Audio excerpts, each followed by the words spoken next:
Good afternoon guys, back to vlogging ulit tayo. Bali yung pangarap ko na makabili ng Yamaha na YTX natupad na rin sa wakas. Bali ngayong araw ko lang din siya nabili sa kasa. So ang ginawa ko dito kanina nung naiuwi ko na, kasi madalas daw na nagiging problema sa YTX ay yung busina, na pagka nag long drive ka ay nahuhugot daw tong dalawang socket na to, kaya yung busina mo unti-unti nawawala. So ang ginawa ko kanina, binago ko yung kanyang pagkakabit. Nilugan ko tong bolt na to, di nag-additional pa ako ng isa. Tas yung piston ng itong busina na stock niya na malaki na to, imbis na dito siya gawin nakapisto, inilapit ko dito. Para yung anong nangyayari pala kasi itong kanyang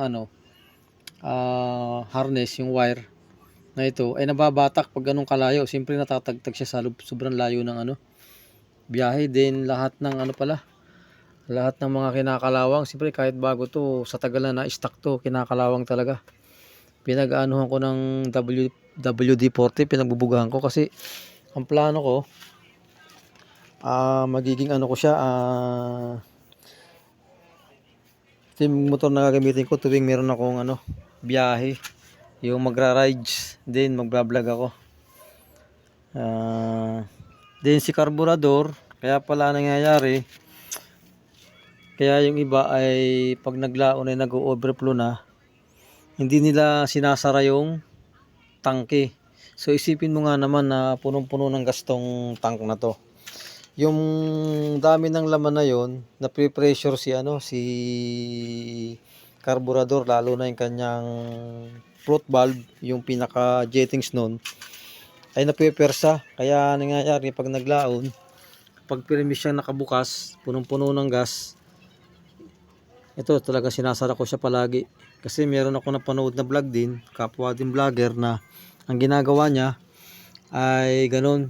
Simula na nabili niya yung kanyang YTX, ayan, pagka hindi niya ginagamit, palagi nakasara. So may punto rin naman. Then tinanggal ko na tong tong double shock niya dito. Then in-adjust ko to, yung tigas ng spring, yung siyang adjustment dito. Then ang plano ko yung stock na niya, hindi ko to papalitan. Ang gagawin ko, yung kasi itong front sprocket na to ay 14T o 14 teeth. So gagawin ko siya 16 teeth hanggang sa makuha ko yung yung gusto ko na speed. Kasi dito sa stock na siya 45 14, medyo nababagalan ako pero siguro in the meantime, ito muna, itong na to, pwede ko rin siyang liitan, pwede ko siyang gawing 40 para medyo humataw naman sa sa rektahan. Then ginawa ko pa pala, lahat ng mga tornilyo na maluluwag ay pinagsisikipan ko. Kasi ganoon naman minsan, talagang pagdating sa ikaw na bahala mag-check. Meron siyang maluwag na tornilyo. O ayan. Then pagdating sa bahay ay aking nilinisan ulit. Then ito nga pala nakakalungkot na nangyari kanina. Noong during activation kasi, nakalimutan nung nag-activate na ikabit itong hose na to. Kasi si battery na nilagay dito ay hindi siya yung gel type o yung maintenance free. Yung may tubig, naiwanan ito dun sa binalikan ko pa. Kasi ang nangyari, napansin ko na tumutulo yung tubig ng battery dito. Yan. Buti ka mo, ito lang ang na-damage, hindi nadama ito. Ay napakapangit ng itsura kung nagkataon pala.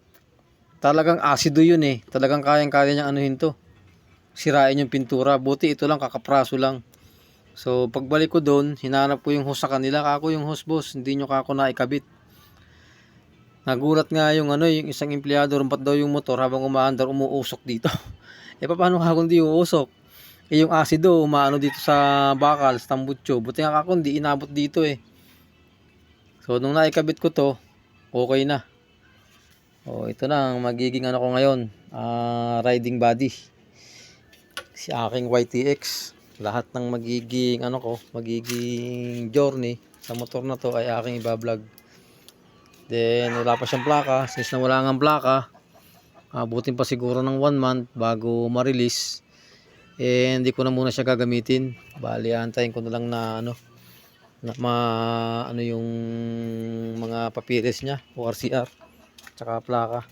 So ang kasarapan ng ano ng sayo nakapangalan ng unit ng motor, no. Hindi ka mag-aalala na ano ibiyahe ng malayo kasi sayo nakapangalan, pagkabulagaan mo sa checkpoint ay hindi ka mag-aalala. So si YTX nga pala ay ganito ang ano naging kulay, dapat sana ay red. Ito lang ang available, so okay na rin, hindi naman importante kulay, pero mas preferred ko talaga yung ano yung red color sana ito.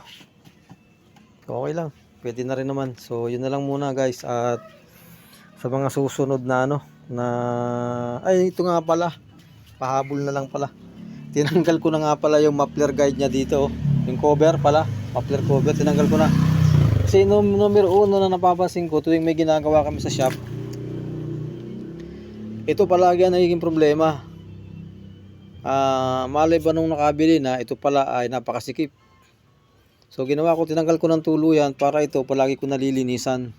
So sa iba naman okay lang siguro na meron silang cover dito for protection na rin sa angkas para di mapaso ng ano ng muffler. Pero sa akin tinanggal ko ng tuluyan para lagi ko siyang nalilinis, para yung tambutso hindi kinakalawang sa part na to, kasi kadalasan sa mga ginagawa ko kinakalawang dito. Ako nga pala ay ano mekaniko rin ano.